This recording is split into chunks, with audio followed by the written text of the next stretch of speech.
Today we're going to take a look at 3 different ways to control your brush size. The pathetically slow, the that's a little bit better, and the damn, why didn't I know that before method. So can you control your brush this fast? If you're new to Photoshop, brush size is not just for the brush, which is the letter B on the keyboard. There are lots of things inside of the program that use the brush, and you need to control the brush size, especially masks in the program, which masks basically control just about everything that you'll ever do inside of the program. So removal tools, the eraser tool, the brush, the history brush, all kinds of tools rely on having that brush size larger or smaller and harder and softer. So today I'm going to show you how to control that and really speed up your workflow inside of the program.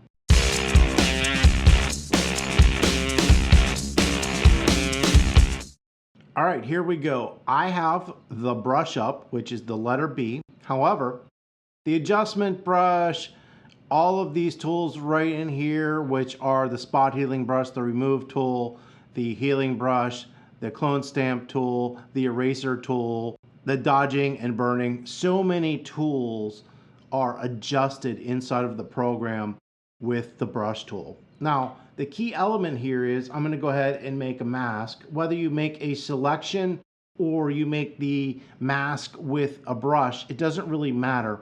Everything we do in Photoshop is going to involve adjusting your brush size. So I have this image that I created yesterday in the Nick collection. So if you like the look of this, you should take a look at the Nick collection videos that I have. Right here, this big circle that we see on the screen is my brush, and I made it big just so it's easy to see. So this is my brush. I'm not going to be using my normal little cursor tool because it gets in the way and does some funky things. So you're just going to have to pay attention to this tool here. The first method to control your brush is located up here. So you're going to come up here, click on that little arrow, and we have the size. Now when we adjust the size, notice we can't see the size moving because our brush is up here. We have to come out here to see what size brush it is. If I want it bigger, I keep coming out and adjusting it to tell the size. I can also control the hardness, softness, or essentially the feather of the brush, but you can't tell what the feather is by just looking at it. You have to apply it. This is the pathetically slow method that nobody should essentially use. So we're going to turn that off. The next method is faster, and I'm going to hold this just above the flower so it's easy to see. On the keyboard, there are bracket keys next to the letter P, and specifically to the right.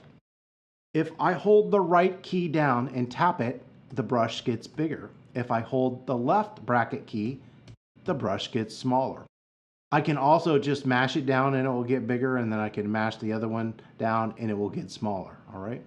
So that's controlling the brush size, and yeah, that's a whole lot easier. But in my case, I'm right-handed, and to do that, I usually take my hand off the mouse, or I'd have to move my hand all the way across the keyboard. And what you'll see in Photoshop is if you're right-handed, your left hand is essentially going to live on the bottom left corner of your keyboard, because there's all kinds of little switches and toggles that you can hit on the keyboard to make things act differently, and they're important to do. You absolutely have to use them. By tapping the keys, I can make the brush larger or smaller.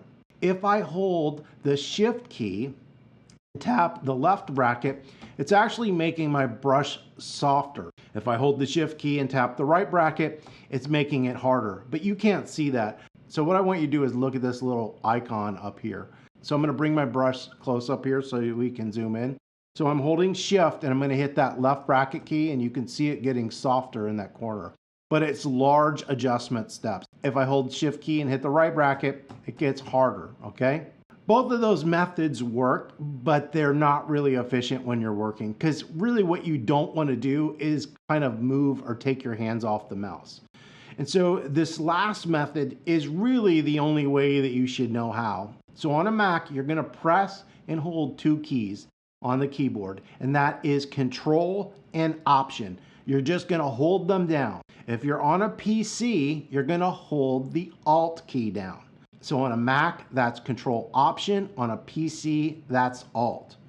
So on a Mac, what you're going to do is hold the Control and the Option key. And then you're going to hold your left click down on your mouse. So left click down, and you're going to see it switch. If I scroll my mouse while holding all this stuff down, to the right, it gets big. Left, it gets small. Up, it gets soft. Down, it gets hard. So right, up gets soft. Down gets hard. Left gets small. If you're on a PC, you're going to do a different set of keys. Now, this is one of the things where the configuration from Mac to PC is quite different. So to do this on a PC, you're going to hold your Alt key down, and then you're going to right click, all right, and hold that right click down. And then the movements are the same. Scroll to the right is larger, scroll to the left is smaller, up softer, down harder. It's a little bit weird to get used to in the beginning, but I guarantee you, once you get used to this, it's going to make a big difference. I'm just going to go ahead and draw on this image here. So I've got this and the color black. So I'm going to turn all those layers off and go back to the starting point. And I'm just going to simply paint black into here as if I was masking this. I would probably want this, softer, so we'll make it softer. So I'm just going to come in here. But essentially, you're going to come to a point where you need to get a little area like down here in the corner. So I'm going to just adjust my brush. But when you try to be accurate with your brush, you actually want a harder brush. So I'm going to make my brush harder. So I'm going to go ahead and hit Command +++ and zoom in. And you can see I'll make my brush smaller and maybe a little harder. This allows me to kind of control it and have a harder edge versus if it's really soft. It's harder to get and be exact. You see how it spills over, so it's not as exact. So controlling your brush size and softness is really actually quite important in the program. Another thing you're going to run into, just a quick little bonus tip, is right here we've got the color black. And right now I'm just drawing with black on my image. If I want that color to be white, all I have to do is hit the letter X on the keyboard and it flips these back and forth. So how this really works is, let's go ahead and turn this stuff off and go back to this image. Let's move this curves adjustment layer up here. And this is our mask. I'm going to Mac, so I'm going to option click this. So this white is our mask. So if I wanted to put black into it, I would just paint black. But if I messed up my mask and I wanted to revise it, I just have to hit the letter X and I can paint it away. I can hit the letter X and add back. So when you're working with masks inside of the program, which is just about everything you do, this is a really quick and easy way to adjust it, be accurate, and be a whole lot more professional and speed up your work. If you found this video helpful and could give us a thumbs up, that would be great. Any comments or questions, you can leave those below. Don't forget to subscribe and have an absolutely wonderful day.